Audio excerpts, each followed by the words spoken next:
going on, everybody? Welcome back to the channel. It's the King Koopa, and today I'm going to be bringing you some bumper melt in action. We're installing a Hot Licks flamethrower kit. This is a dual kit for dual exhaust.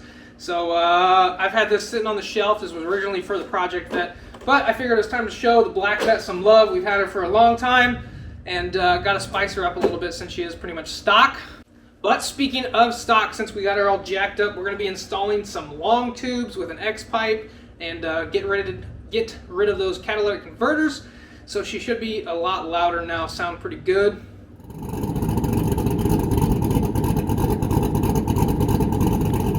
I'm super excited, so make sure you stay tuned for that video of the long tube install. But this is a pretty nice kit. They say it's 100% complete and everything you need, and that is almost true. I believe it was like sub 200 bucks, like high $100. I can't exactly remember how much it costs.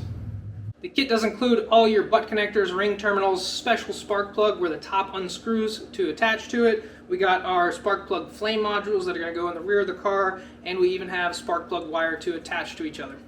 This kit is for 6-inch to 24-inch flames. So we're going to get started by figuring out where we're going to mount our spark plugs. I hope you guys enjoy the video. If you have any questions about Hot Licks, make sure you hit them up. I'll put their contact information below. So let's get started so we can shoot some flames, baby. Let's go.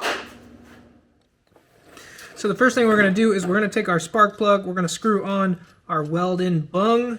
That's going to give us an idea of how large it's actually going to be. Then we're going to take a Sharpie. We're going to figure out where we want to actually mount this spark plug. On a car, you want it about 8 inches from the end of the exhaust tip. This straight inside tube is primarily where all the gases are expelled from. This inside one is actually really clean, so not a lot of it gets out through there. So we're going to measure about 8 inches from the end of this tip. And right about here in the corner. So right about here is 8 inches, but we want to make sure it gets in this tube as well, just in case. So we're actually going to move it back just a little bit, like 3 more inches. Because we don't want it hanging down. I don't want people to be able to see this spark plug from the back. I want it to look super clean, like no one knows that it's even there. So we're going to actually tuck it up to about right here, and we're also going to keep it away from this tube so we can mark with our paint markers, do a little circle around where the bung is going to go, and then I'll be able to attach the wire. And we're going to probably drill a tiny little hole right here with a little grommet so our wires can go boop right through here and inside into the trunk. Nice, clean, and simple. And while you're down here now would be a good time to check all your exhaust bushings. So the passenger side is great, but this driver side shouldn't be able to bounce around like that. That rubber on this end is toast. So that thing's been bouncing around while I drive around. So we're going to have to order one of those as well.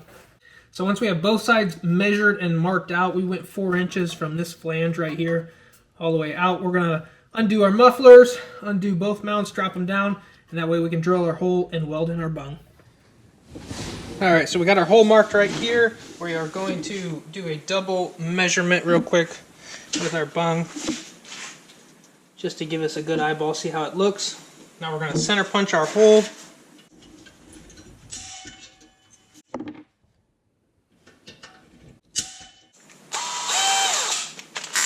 We can get a pilot hole started.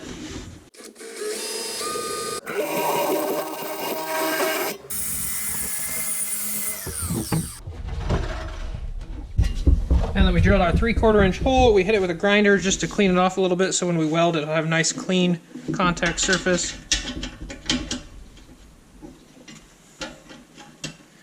There we go, our bung fits nice and snug.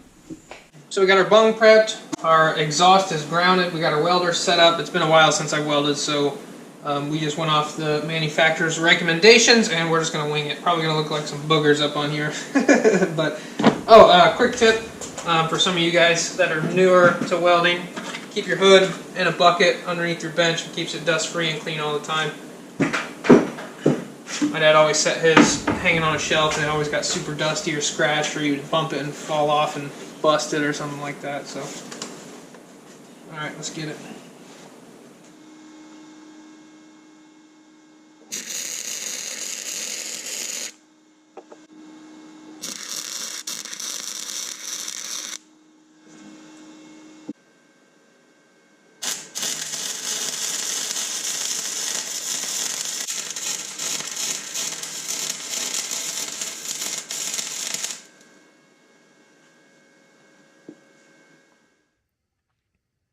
Let's check her out. Not too bad. That side and the top look pretty good. Right there on the right side, it did get a little strong, so I had to build that back up. Started eating into the bung a little bit. Alright, I turned my air filter on, walked outside, got a little snack, got a kiwi, but so it really wasn't that bad. It started off strong. I definitely had to turn down the strength on that. I mean, it just started blowing holes in it. Felt like Jack Sparrow, you know, when he said, "Stop blowing holes in my bloody ship." That's how I felt. So I had to turn that back down and build that area back up because there's a huge hole. It actually started to eat into the side of the bung a little bit. So, not too bad. Pretty happy with it, especially since I haven't welded in quite a few years. So one down, one to go. So let's talk about wiring up our monetary push button. This was a little difficult and took me like an hour to figure out, but we got it. So anyways, we have 3 pins on our push button. So we have power coming in at the bottom pin that is labeled COM. That is going to be coming from the fuse box.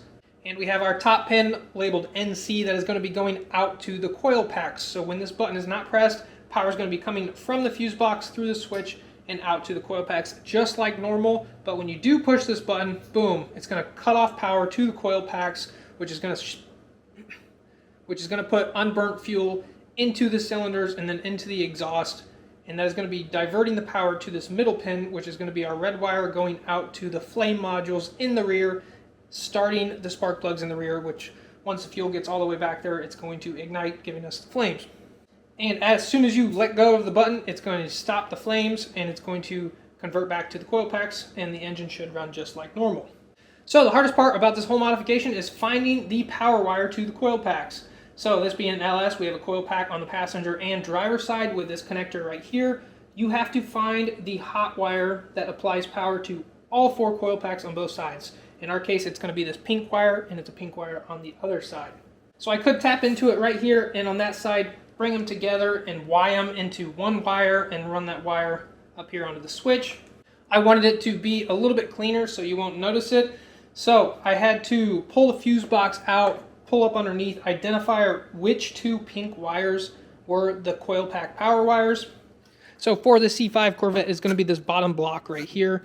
We pulled it out, and it's going to be, you got A, B, C, D, E, and then you have 1 through 12 pins on the bottom. So it's going to be A6. So we got row A, 1, 2, 3, 4, 5, 6. That was 1 pin, and then E2, A, B, C, D, E, E1, E2. So we pulled those 2 pins out, and they are right here. So we cut them off. You can see the 2 pink wires down here. So basically, we just cut the wire in half, and we're going to be putting 2 butt connectors on both sides, and those wires are going to go out through the firewall to the switch. So you have power coming from the fuse box through this pin, through our wire that's going to go through the firewall, through the switch, come back through this wire right here, and continue on through the harness to the coil packs. Normally I would solder most of my connections, but being that this is down deep inside the engine bay, I'm just going to use the butt connectors because it's actually really hard to get to. So here's our 2 splice connections. We have power coming into the fuse box through these 2 pins coming together, going to our switch inside, and then it's coming back through this wire right here to those same 2 pink wires that are going to be going to the coil packs until we hit our momentary push button, and power is going to get diverted from here to the spark plugs in the rear of the trunk. Alright, so I said the hardest part was going to be figuring out the wiring diagram for those 2 pink wires, and the lie detector test determined that was a lie. Because the hardest part was definitely sticking those 2 wires through the firewall. That literally took me like an hour and a half, and a lot of screaming, a lot of yelling. But we finally got it. So we got these 2 wires sticking through.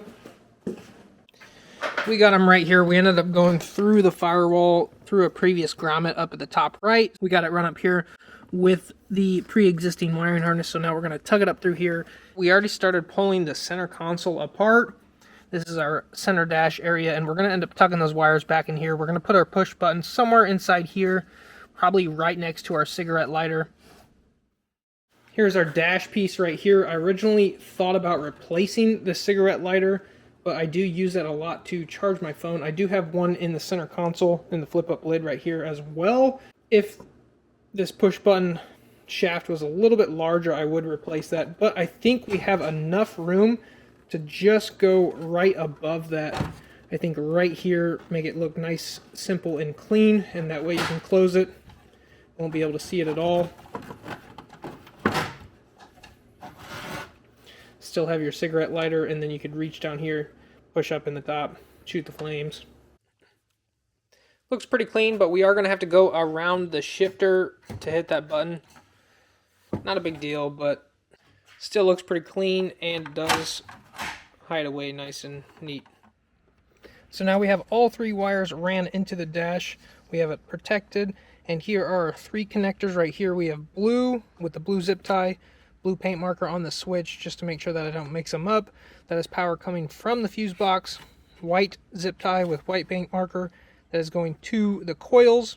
So circuit is getting completed right here, and then when you want flames, you push the monetary push button in, and that goes out to the black with the black zip tie, and that goes to the flame modules in the rear of the trunk. I already tested it with a test light, so now we can put our interior back together. Quick little update on the wiring. So we have the wiring going from our center console. It's running up underneath here, and then we have ran it with the factory harness right down here. We pulled all these trim panels off. See, we ran it right in line. We used a bunch of zip ties. Following the factory harness all the way up and around. And right now we're stuffing it back behind this rear quarter panel speaker. We pulled the trunk carpet away, and we're going to run it right there along with that harness.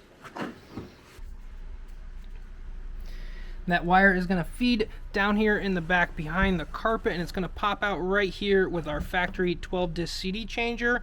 And right below is where we are mounting all the flame modules. We have our power wire running into the back of our Deutsch connector. It's splitting off with the Y coming back, looping around to the bottom pin. So that is going to feed both our power wires right there.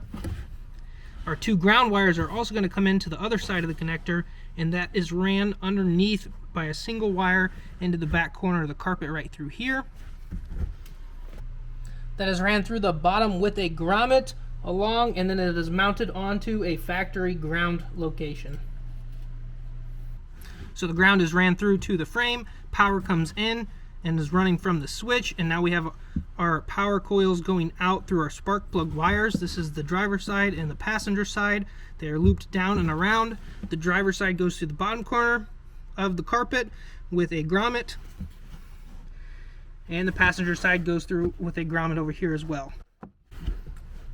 Here is our excess of spark plug wire. So now we're going to mount our muffler up into here so we know how far we need to trim this for the spark plug. Once we install our 12-disc CD changer, this is what it will look like from outside. You can really only see it from that angle. Just trying to go with a super simple, clean look, but most of the time you probably won't even see it because we still have to add our top trunk cover. A lot of people add subwoofers right here, but there we go. Boom. Super clean and hidden. And that is a wrap on the install. Everything came out super clean, exactly how I wanted it to, and she shoots some mad flames. So we're about to do a quick spark plug test. We're going to do a dry test where we just turn the key over and hit the button, see how the spark plugs react, and then I'm about to show you some rolling flames. I've tried it sitting still, and how you do it, you can just, give it some gas in neutral, push the button in, and the RPMs come down super fast. So you can't even shoot flames for very long sitting still.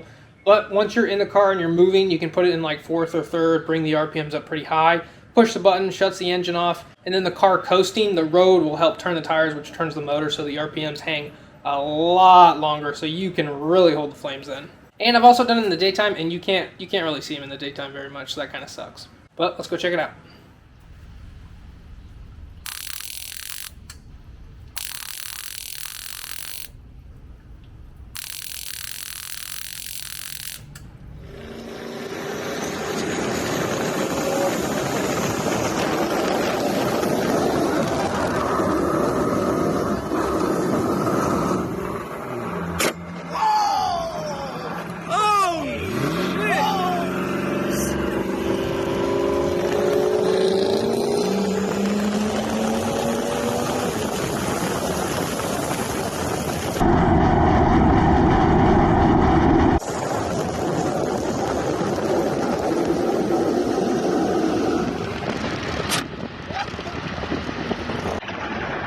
one more time.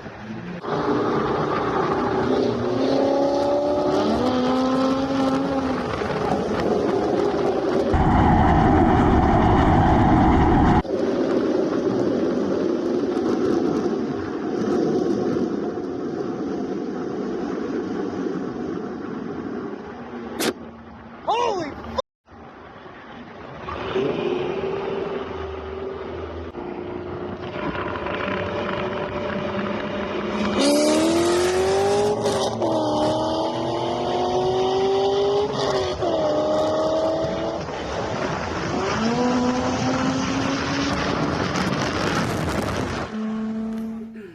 And that is a wrap on this video. I hope you enjoyed it as much as I did. Anyone that I showed the flamethrower kit to was highly, highly impressed, especially with that super, super mean backfire it has. Incredibly loud. It's like a gunshot going off. So I haven't really figured out how to not get it to do that yet. Definitely gonna have to play around a lot more with the RPM ranges and how much throttle I'm giving it while I'm holding the button. Yes, this is kind of an old school way to do it, putting spark plugs in the tailpipe. Some people just tell you to buy a two-step kit like that. Well, it's not really a race car. I don't really need two-step. It's just kind of a fun toy at this point. So I enjoy it. Makes me happy. That's what matters. So do what you guys want to do with your vehicles. I would like to take a second and say thank you for all your guys' support. I appreciate all your guys' views, your likes, your subscribes. Thank you guys so much. Stay safe. Don't blow yourself up with the flamethrower kit.